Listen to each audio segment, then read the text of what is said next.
physics. Physics. Physics. But wait, you're thinking, this is a photography channel. What the heck do physics have to do with photography? Everything, actually.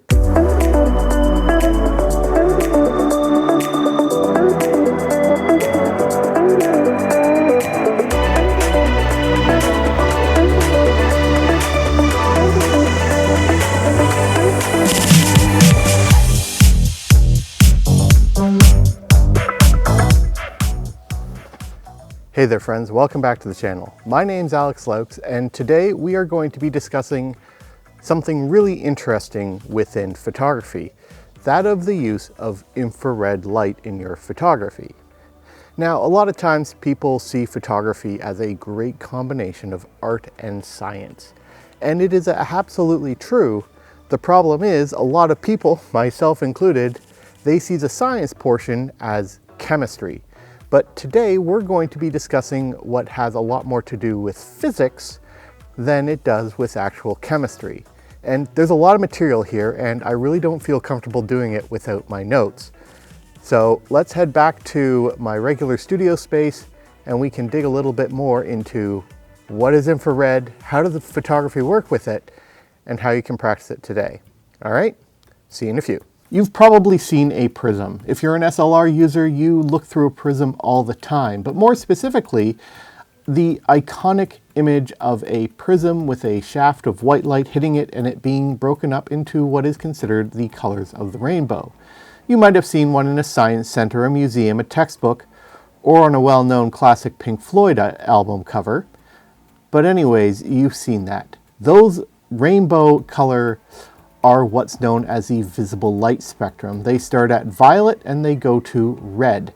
And these represent from the 680 to 700 nanometer range. This is what every camera captures, whether it's on a piece of film in shades of gray or in color or on a digital sensor. But beyond the violet and the reds, there's what's called the invisible spectrum. On the violet side of things, we get into the ultraviolet range. That is UVA, UVB, which we know causes sunburns and skin cancer. And going even further, we get into X-rays. That explains why most X-ray films are either blue or red sensitive. And then on the other side of things, we have the infrared range. And beyond infrared, you get things like gamma rays, which definitely does not do well, and even further, microwaves, radio, and television signals as well. So, infrared light, according to the electromagnetic spectrum, ranges from 780 nanometers to 1 millimeter. This is low energy light, as the wavelengths are much further apart, as opposed to the other end of the spectrum, which are high energy and are closer together. Infrared photography doesn't take place across this entire spectrum. Rather, it takes place closer to the more visible end. Most infrared films that were true infrared films were sensitive to 700 to 900 nanometers, especially when filtered. And these true black and white infrared films include Kodak HIE, F-key IR820, and Konica Infrared 750. As the names imply, Konica was sensitive to 750 nanometers, so right on the cusp of infrared. You had F-key IR820, which was sensitive up to 820 nanometers, so getting right into the true infrared range. And then the legend Kodak HIE, which was sensitive up to 900 nanometers.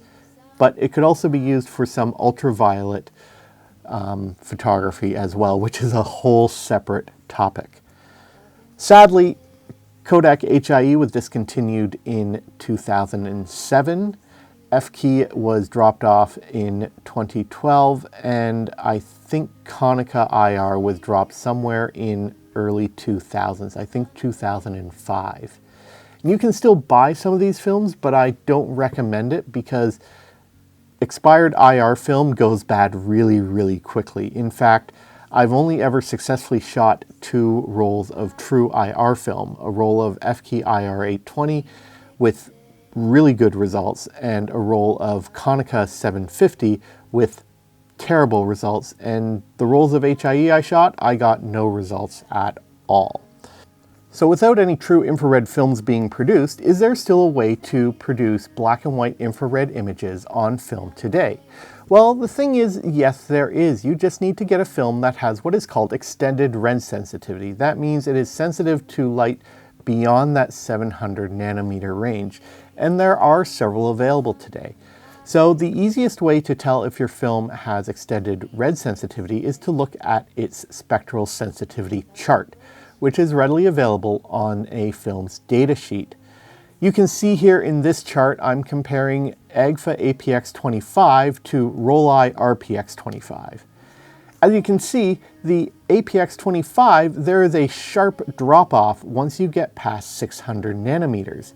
So it is really not sensitive to any light beyond the end of the visible spectrum. Whereas you take a look at RPX25 and it goes well beyond 700 nanometers and starts to sharply decline once you start to hit 750 nanometers. So while not a true infrared film, it definitely has the characteristics of one that can photograph into the near and early parts of the infrared spectrum. But you don't just need a film, you also need to be able to filter out visible light. And that's where filters come into place. Now, we know that contrast filters cut out blue light as they get darker. You got the pale yellow, the deep yellow, orange, and red. But beyond your normal red 25, you have deep red and infrared filters. Now, a deep red filter, a deep red filter, being like an 89B or a 092, you're going to start to filter out any light that is below that, usually around a 650 nanometer wavelength. If you get something like an R72 filter, you're starting to filter out almost all visible light, only letting in light that is at 720 nanometers or above. And you can get true infrared filters that filter out anything below 900 nanometers. But these days with extended red films, you really only need that deep red or that R72 filter to achieve those results. So when you're going out to purchase one of these filters, what do you need to look for? Well, first of all, you need to look at the brand and you need to look at the price. There are plenty of cheap infrared filters out there that are readily available on places like Amazon and from other cut budget photographic supply sources. I wouldn't trust those as far as I could throw this desk I'm sitting at, which is not far. You'll want to make sure that you're buying a brand name. Tiffin is a good name if you're a little more budget conscious, but I honestly would pay the extra money to buy a B+W or a Hoya filter and make sure that it is actually rated for infrared. Some of these markings include R72, which indicates that 720 nanometer range. A true infrared filter would be something like a 093 or a RM90 filter. Again, as I said, you won't need those ones unless you're shooting well-stored HIE or F-key IR 820. Price range, depending on the diameter of your lens, you're going to be spending at least $100 to $200, if not more, dollars on a filter. And if you are spending that, you can truly trust the quality of the filter and can make sure it truly does block out all or almost all visible light. Another easy way to tell is to hold it up to a light source. If you can still see light coming through, that means it's not a true IR filter. I found that out with my 092 filter the first time I put it on a camera, and I realized that I could kind of still see light coming through. It was mostly red, but there was still light coming through. Whereas if I held my R72 filter up to it, it blocks out all visible light and it appears black, and it appears black in my viewfinder too. While expired infrared films are getting harder to find and are dying a painful death, Extended red sensitive films are still being produced today and can produce very similar results when properly used. And one of the best parts is that these films are pretty useful even when you're not shooting them behind that infrared or deep red filters. You can use them like any other panchromatic film and filter them to your heart's content. And they range in speeds all the way down from ASA 25 and up to ASA 400. So what are some of these films that you can still get and use today? First up, you have Agfa Avifot 80S. This is available in multiple rebadges such as Rollei Retro 80S, Adox HR50, and Rollei RPX25. It has a spectral sensitivity well past 750 nanometers, which makes it very ideal for using a deep red or an R72 filter on. Now, I do recommend that when you are going to shoot this film, and especially if you're using a infrared filter, to use Retro 80S. You get the full box speed of ASA 80, and it's pretty much an unadulterated form. RPX25 can work also because nothing has been done to the film itself, and you can basically shoot it at 80 and use the Retro 80S timings. The one thing I don't recommend using is Adox HR50. They've done something to the film to give it a bit of a change, so I don't know if it's lessened the spectral sensitivity of it or not.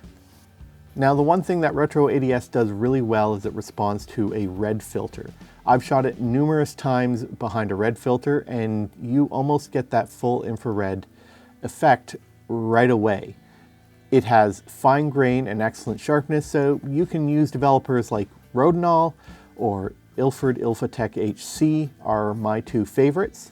But if that ASA 80 speed is giving you a bit of problems, just shoot it at 200 and develop it in diaphragm. For a bit more speed, I recommend going with Agfa Avifot to Pan 200.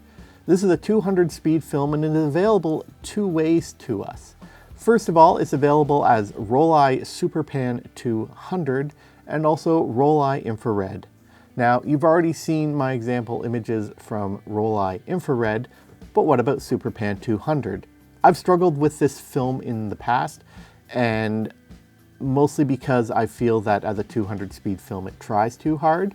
It does look much nicer in 120 as opposed to 35 millimeter. Now, unfortunately, I haven't done a lot of filtration with this film to get the full effect, so I hope to try that again later this year, especially with a R72 filter behind it. But if you develop it right, it really likes D76, Kodak T-Max developer, and 510 Pyro and Adox FX39. It is actually a really pleasing film, especially if you're on a cloudy day. Surprisingly, it does a really good job. So it's not necessarily the first film I'll reach for, but it certainly works well in a pinch. And knowing that it's the same as Rollei Infrared, you can always shoot it at that 400 speed mark and develop it as Rollei Infrared 400, or the reverse if that's what you're looking for. Ilford SFX 200 is a beautiful film if you're developing it right. Now, the thing with SFX 200 is that it does only have that sensitivity up to 740 nanometers. So not a true infrared film, but it does have extended red sensitivity, just not as much as Avifot Pan 200, which goes all the way to 750. Again, as a 200 speed film, I find it a little too grainy, but if you develop it right, so Ilford microfin works really well, and if you filter it on a sunny day, I find it does an absolutely fantastic job.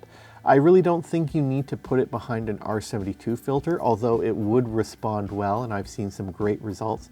Personally, I prefer this behind a deep yellow filter to really amp up that contrast, and then developed in something like 510 Pyro or Ilford microfin to really smooth out that grain. If you want to have a lot of fun with it, put it in a high contrast developer like Kodak D19 and really see this film shine. Now, one of the new players in town is FPP Black and White Infrared. Now, I can't say much about this film because I don't actually know what the original film stock is or where the film photography project is sourcing it from. I recently shot 4 rolls of it, under unfiltered, a deep yellow, a red, and a deep red 092 filter.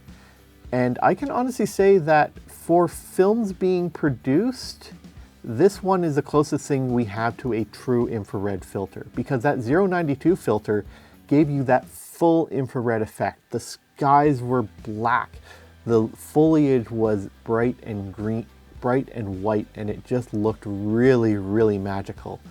It's an amazing film. I do find it to be a bit grainy when developed in a sharp developer like Rollei, but Kodak D76 or 510 Pyro does an absolutely wonderful job with this film. Again, I don't know its full spectral sensitivity, but it definitely goes well past 750 nanometers based on my own personal results.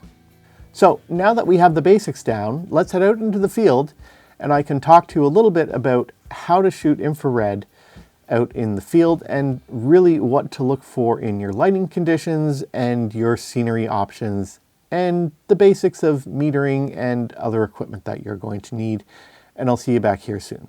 Okay, so it looks like the weather today is going to be pretty perfect for shooting infrared. It was a little touch and go earlier. The clouds were building up a little too much, but they've now transformed into that ideal white puffy cloud sort of sitting medium to high in the sky. The sun is shining. There's a ton of green foliage around. So today I'm going to be shooting in my Mamiya M645 using the 35mm f3.5N lens with a Hoya R72 filter put on it. I'm going to be shooting Rollei infrared 400, developing for 400, but I'm going to be metering using my XH2 but rating it at ASA 25 to compensate for the R72 filter I'm putting in front of the lens. And then I'm going to be developing it in Ilford Ilfotec HC using a 1:31 dilution because I really want to keep that contrast high. All right, I'm going to be sharing the best images I create and talking a little bit about what to look for, what to expect, and how best to shoot extended red infrared films today. All right, I'm here at Sheridan College. Let's get walking.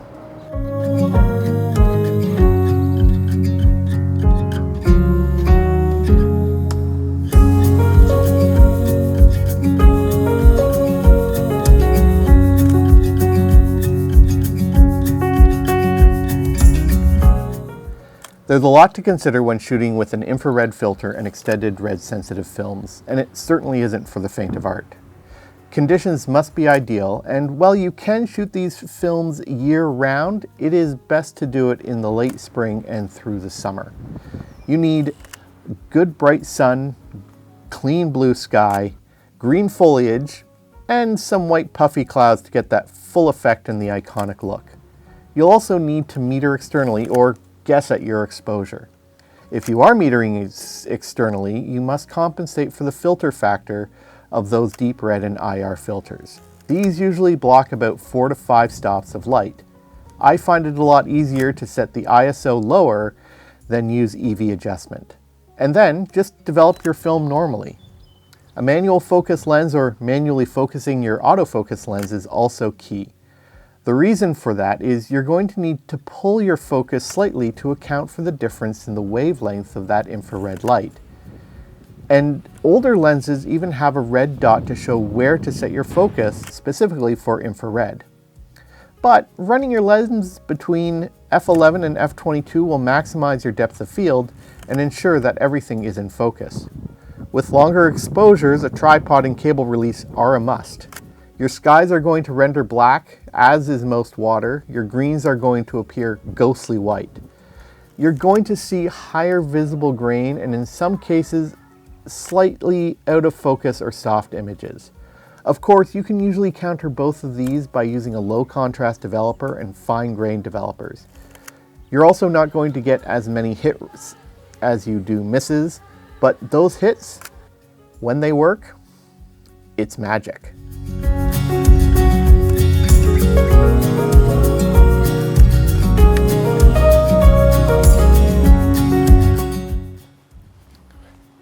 So just now I made about 6 stops worth of mistakes. That's right. The R72 filter I'm using doesn't cut it back 4 stops of light, it cuts back 10 stops of light.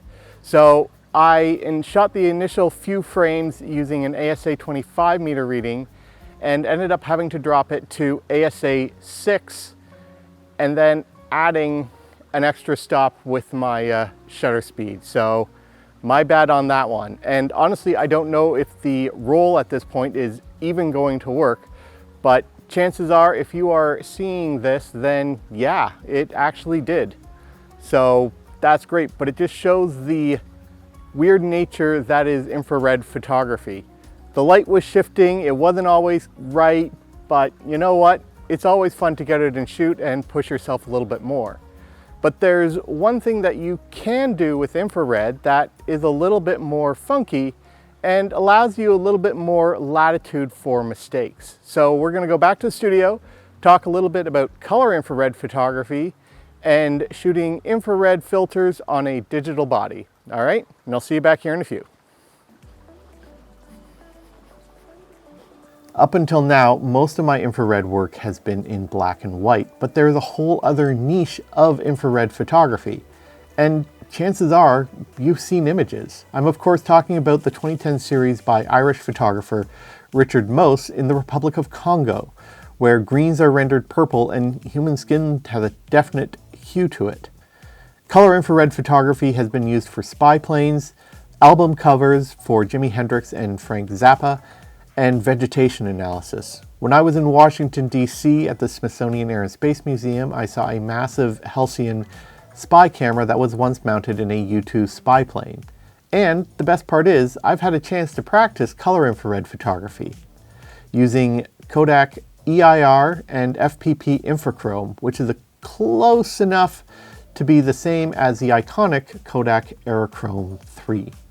So like black and white infrared films, color infrared films go bad fairly quickly, and they require a bit more of a finer hand when developing it. You can't have any form of infrared light in your machines, so you need a dip and dunk process or just doing it yourself at home. It can be developed in regular E6 chemistry, both in a dip and dunk lab process or at home, and you do need to filter your lenses. Now the nice thing is that to do color infrared, you don't need a special filter. You can use just your normal colored contrast filters. You really get the best results with a deep yellow or an orange.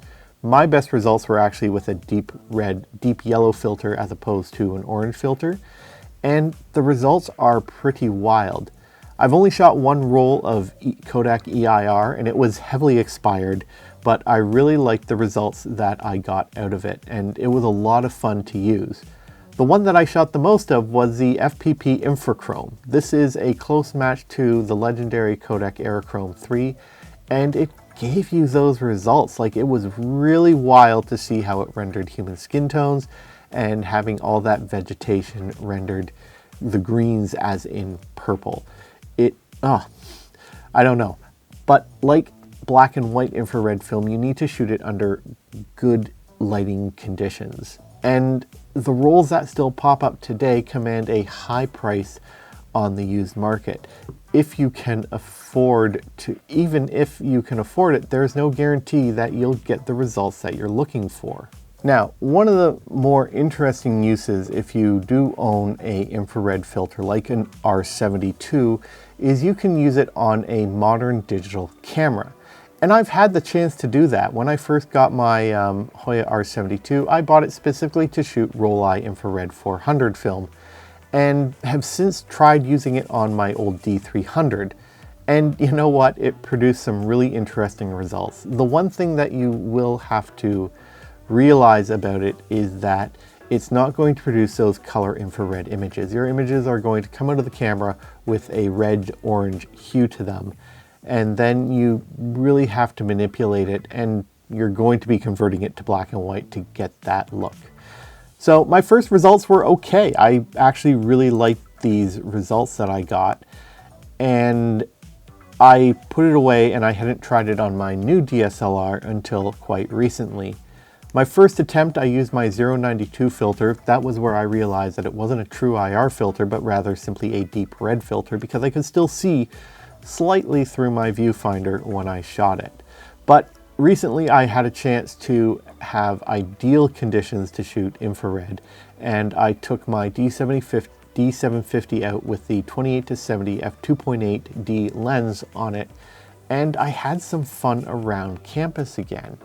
And the results were amazing. As you can see, the images started off in a red hue, and I brought those into Lightroom and I edited them as a color image and really worked it, removed optical distortion from the lens, adjusted my black and whites, my highlights to really get these images where I wanted. And then I brought those into Adobe Photoshop and used the Nik Collection Silver EFX preset pack to start making them into a black and white image, and I really like the dynamic look of these shots. It means that even if you do get one of these filters, make sure that you can use it on your digital camera as well and get an appropriate diameter that you can work with both your film photography and your digital photography at the same time.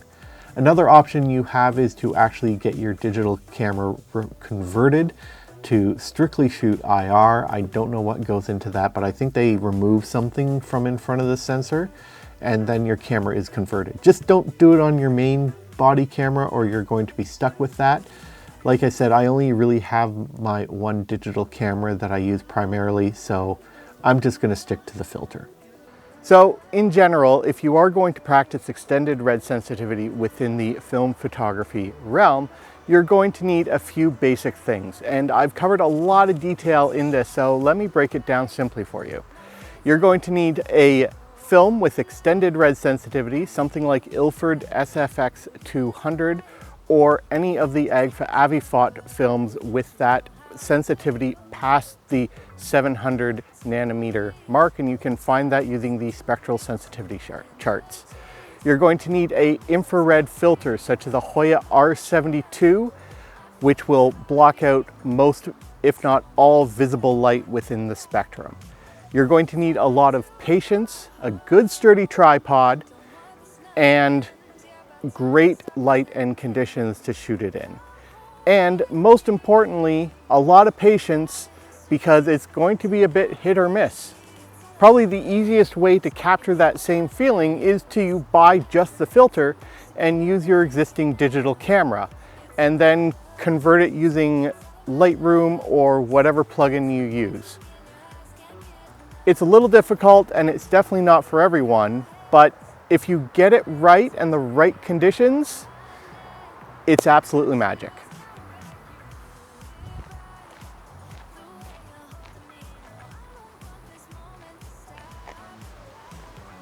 Honestly, one of my best pieces of advice for you, if you want to get into any form of infrared or extended red photography, get the filter first.